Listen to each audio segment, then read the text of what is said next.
প্রিয় অষ্টম শ্রেণীর শিক্ষার্থীরা, আশা করি তোমরা অনেক বেশি ভালো আছো। এই ভিডিওতে আমরা সামষ্টিক মূল্যায়নের কমন উপযোগী প্রশ্ন ও উত্তর নিয়ে আলোচনা করব। এটি তোমাদের হিন্দু ধর্ম শিক্ষা বইয়ের দ্বিতীয় অধ্যায়ের পরিচ্ছেদ 1, 2 ও 3-এর সাজেশন।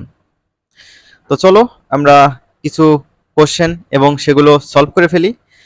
এগুলো সলভ করলে আশা করি তোমাদের অনেক কাজে দেবে। তোমরা এগুলো বাসায় প্র্যাকটিস করতে থাকো, তোমাদের পরীক্ষা অনেক বেশি ভালো হবে। কাজ 1, এককভাবে কয়েকটি যোগাসনের নাম ও উপকারিতা উপস্থাপন করো। নমুনা সমাধান দেখো। যোগাসনের নাম লেখা হয়েছে সুখাসন, এর উপকারিতাগুলো আমরা এখানে লিখেছি। তো এই উপকারিতাগুলো প্রথমে দেখো, মনের একাগ্রতা, মনোসংযোগ ও মনের স্থিরতা বৃদ্ধি পায়, মনের চাপ নিয়ন্ত্রণ করে মনকে নিবিড়ভাবে এই আসন প্রশান্ত করে তোলে, মানসিক উদ্যোগ, অনিদ্রা, ক্ষুধা ও বিষণ্ণতা দূর করে, পিঠের ব্যথা উপশম, মেরুদণ্ড সবল হয়, পেশি সবল, পরিপাকতন্ত্রের উন্নতি ও দেহে রক্ত সঞ্চালন বৃদ্ধি করে, পায়ের পাতা প্রসারিত হয়, পেশি শিথিল হয়, শারীরিক উত্তেজনা প্রশমিত হয়, তারপর হচ্ছে গেটের বাতজনিত ব্যথা দূর হয়।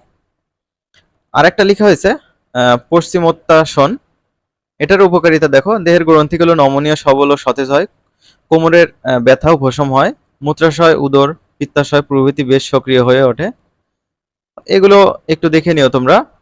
তারপর দেখো ভুজঙ্গাসন, এটার উপকারিতা দেখো, মেরুদণ্ডের নমনীয়তা বৃদ্ধি পায়, কোমরের বাত ও ব্যথার উপশম হয়, তারপর হচ্ছে পিঠ ও কোমরের পেশি মজবুত হয়। তো এই উপকারিতাগুলো তোমরা একটু খাতায় নোট করে নিবা, নিয়ে প্র্যাকটিস করতে থাকবা বাসায়। তারপর দেখো দলগত কাজ একটা দেখবো আমরা এখন। দলগতভাবে ইয়োগা ক্লাব গঠনের জন্য প্রয়োজনীয় বিষয়গুলোর তালিকা তৈরি করো। ইয়োগা ক্লাব আমরা কেন তৈরি করব? সকলের দৃষ্টিভঙ্গি যাচাইকরণ, সদস্য সংগ্রহ তালিকাকরণ, চাঁদার হার নির্ধারণ করা, অনুশীলনের জন্য আলাদা কক্ষের ব্যবস্থা করা, তারপর হচ্ছে অনুশীলন কক্ষে প্রচুর আলো বাতাস প্রবেশের ব্যবস্থা করা, অনুশীলনের জন্য কম্বল, প্যাড বা পাতলা তোশকের ব্যবস্থা করা, অনুশীলন কক্ষ যেন দৃষ্টিনন্দন হয় সেদিকে খেয়াল রাখা, প্রশিক্ষণের জন্য একজন ভালো ও দক্ষ প্রশিক্ষক নিয়োগ করা ইত্যাদি।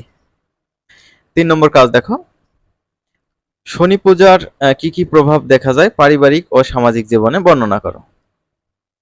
তো এখানে শনি পূজার প্রভাবগুলো পারিবারিক ও সামাজিক জীবনে যেগুলো পড়ে সেগুলো আমরা এখানে লিখে নিয়েছি। আশা করছি তোমরা এগুলো প্র্যাকটিস করবে, এগুলো তোমরা প্র্যাকটিস করে নেবে। 4 নম্বর কাজ দেখো, মাল্টিমিডিয়া, পোস্টার, পেপার ইত্যাদি যে কোনো মাধ্যম ব্যবহার করে দলে অথবা জোড়ায় প্রধান প্রধান শক্তিপীঠ ও তাদের অবস্থান উল্লেখ করো। পোস্টারটা তোমরা খুব সুন্দরভাবে তৈরি করে নিতে পারো। দেখো, পোস্টার পেপারে শক্তিপীঠ ও অবস্থান উল্লেখ করা হলো। প্রথম লেখা হয়েছে শক্তিপীঠ হচ্ছে বিমলা শক্তিপীঠ, এটি ভারতের উড়িষ্যা রাজ্যের পুরী জগন্নাথ মন্দিরের অভ্যন্তরে অবস্থিত। শক্তিপীঠের নাম তারাতারিণী শক্তিপীঠ, এটা ভারতের উড়িষ্যা রাজ্যের বহরমপুরের নিকটে অবস্থিত। শক্তিপীঠের নাম হচ্ছে কামাখ্যা শক্তিপীঠ, এটা ভারতের আসাম রাজ্যের গুয়াহাটির নিকটে। শক্তিপীঠের নাম দক্ষিণা কালিকা শক্তিপীঠ, ভারতের পশ্চিমবঙ্গ রাজ্যের কলকাতার কালীঘাটে অবস্থিত। তোমাদের জন্য সর্বশেষ কোশ্চেন এইটা রাখা হয়েছে, তুমি অথবা তোমরা যেতে চাও এরকম একটি তীর্থস্থান বাছাই করো এবং ভ্রমণ পরিকল্পনা ছক আকারে উল্লেখ করো। যেতে চাই হচ্ছে ভবানী শক্তিপীঠে। যে কারণে যেতে চাই, পূর্ণ ধর্মচর্চা, পরিবার ও দেশ জগতের কল্যাণের আশায়।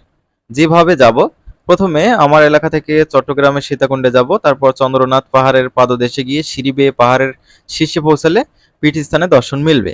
যা যা করব, ভবানী শক্তিপীঠ ও শিব দেবতার মন্দির দর্শন করব, মন্দিরে পূজা দেব, মন্দিরে পূজা ও অনুষ্ঠান উপভোগ করব, মন্দিরের প্রসাদ গ্রহণ করব ইত্যাদি। তো এই হচ্ছে তোমাদের দ্বিতীয় অধ্যায়ের সাজেশন। আমি পূর্বের অধ্যায়ের সাজেশনটা দিয়েছি, দেখার প্রয়োজন হলে দেখে নিতে পারো চ্যানেলে গিয়ে।